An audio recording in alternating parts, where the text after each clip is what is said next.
All Kerala tailors association Kottachery unit convention കുന്നുമ്മലിലെ NSS ഓഡിറ്റോറിയത്തിൽ നടന്നു. തയ്യൽ തൊഴിലാളികളെ ESI പദ്ധതിയിൽ ഉൾപ്പെടുത്തണമെന്ന് കൺവെൻഷൻ പ്രധാന പ്രമേയമായി ആവശ്യപ്പെട്ടു. This news sponsored by Emmanuel Silks, Kanhangad, Kannur and Thrissur. തയ്യൽ തൊഴിലാളികളെ ESI പദ്ധതിയിൽ ഉൾപ്പെടുത്തണമെന്നും റിട്ടയർമെന്റ് ആനുകൂല്യം ഭേദഗതി ചെയ്ത് വിതരണം ചെയ്യണമെന്നും പ്രസവാനുകൂല്യം കുടിശ്ശിക 13,000 രൂപ ഉടൻ അനുവദിക്കണമെന്നും all Kerala tailors association Kottachery unit convention ആവശ്യപ്പെട്ടു. കാഞ്ഞങ്ങാട്ടെ ഗതാഗത പ്രശ്നങ്ങൾ പരിഹരിക്കുന്നതിനായി നഗരമധ്യത്തിൽ ഫുട് ഓവർ ബ്രിഡ്ജ് സ്ഥാപിക്കണമെന്നും ആലാമിപ്പള്ളിയിലെ പുതിയ ബസ് സ്റ്റാൻഡ് പൂർണ്ണതോതിൽ പ്രവർത്തനം തുടങ്ങുന്നതിനാവശ്യമായ നടപടികൾ സ്വീകരിക്കണമെന്നുമുള്ള ആവശ്യങ്ങളും കൺവെൻഷൻ മുന്നോട്ട് വെച്ചു. കുന്നുമലിലെ NSS ഹാളിൽ വെച്ച് നടത്തിയ കൺവെൻഷൻ അസോസിയേഷൻ കാസർഗോഡ് ജില്ലാ പ്രസിഡന്റ് K. കുഞ്ഞമ്പു ഉദ്ഘാടനം ചെയ്തു. ഏതൊരു മേഖല തകർന്നു പോകുമ്പോഴും ആ തൊഴിൽ മേഖല തൊഴിലാളികൾ അന്താളിച്ച് നിൽക്കുന്ന ഒരവസ്ഥ നമ്മുടെ മുമ്പിൽ കാണും.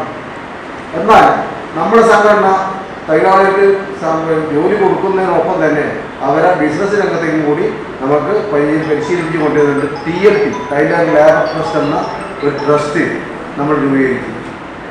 ആ ട്രസ്റ്റ് രൂപീകരിച്ചതോടുകൂടി നമുക്ക് ഇപ്പോൾ തന്നെ 600ഓളം ആളുകൾ കൊല്ലത്തെ മായംകോട്ട് നമ്മുടെ ഫാക്ടറിയിൽ ജോലി ചെയ്തുകൊണ്ടിരിക്കുകയാണ്.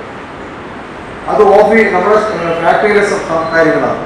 എന്നാൽ ഫാക്ടറിക്ക് പുറത്ത് അതിൻ്റെ ഉൽപ്പന്നങ്ങൾ വിറ്റഴിക്കുന്നതിന് അതിൻ്റെ കട്ടിങ് മറ്റു കൊണ്ടുപോയി വീടുകളിൽ നിന്ന് കഴിച്ച് നമ്മളെ റെഡിമെയ്ഡ് ഫാക്ടറിയിലേക്ക് എത്തിക്കുകയും ആ റെഡിമെയ്ഡ് ഫാക്ടറിയിൽ നിന്നുള്ള ലാഭത്തിൻ്റെ എത്ര ശതമാനം നമ്മുടെ സ്വാതന്ത്ര്യ പദ്ധതിയിലേക്ക് വകമാറ്റുകയും ആ സ്വാതന്ത്ര്യ പദ്ധതിയിലൂടെ നമ്മുടെ തൊഴിലാളികൾക്ക് ആനുകൂല്യങ്ങൾ കൊടുക്കുന്നതിന് നമ്മുടെ ആ ഫണ്ട് ഉപയോഗിക്കപ്പെടുകയും ചെയ്യാം. ചടങ്ങിൽ യൂണിറ്റ് പ്രസിഡന്റ് B. മോഹനൻ അധ്യക്ഷനായി. യൂണിറ്റ് സെക്രട്ടറി BT ഉഷ റിപ്പോർട്ടും ട്രഷറർ P. ശ്രീജ വരവ് ചെലവ് കണക്കും ഏരിയ സെക്രട്ടറി K. ലത സംഘടനാ റിപ്പോർട്ടും അവതരിപ്പിച്ചു. Area president P. Sasidharan, treasurer BM. Balakrishnan, M. Pushpalatha എന്നിവർ സംസാരിച്ചു. News bureau, Kanhangad.